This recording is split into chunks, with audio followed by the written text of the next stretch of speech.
তো বন্ধুরা, একটা প্রশ্ন এখন সবার মাথার উপর ঘুরছে যে মির্জাপুর সিজন 4 কবে আসছে আর এবার কি ধামাকা হতে চলেছে। সিজন 3 শেষে দেখে তো সবাই কনফিউজ হয়ে গেছে। তা আজকে আমি তোমাদেরকে বলবো সিজন 3 এন্ডিং আসলে কি ছিল।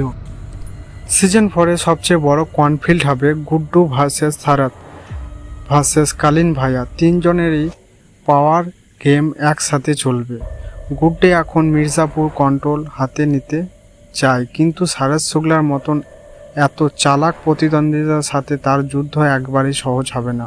এদিকে কালিন ভাইয়া অনেক দিন চুপ থাকে, কিন্তু সবাই জানে মির্জাপুরের আসল কিং কে। সেটাই মির্জাপুর শুটিং শেষ হয়েছে উত্তরপ্রদেশে আর মুম্বাইয়ে বিভিন্ন লোকেশনে।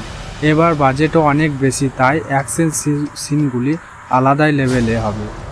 খবর অনুযায়ী মির্জাপুর সিজন 4 রিলিজ হবে 2025 সালের শেষ দিকে প্রাইম ভিডিওতে। তাহলে বন্ধুরা, তোমাদের মতে মির্জাপুর সিজন 4-এ আসল কিং কে হবে? গুড্ডু পণ্ডিত, না কালিন ভাইয়া, নাকি সারত শুক্লা? কমেন্টে জানাও। আর ভিডিও ভালো লাগলে শেয়ার করো আর চ্যানেলটা সাবস্ক্রাইব করো।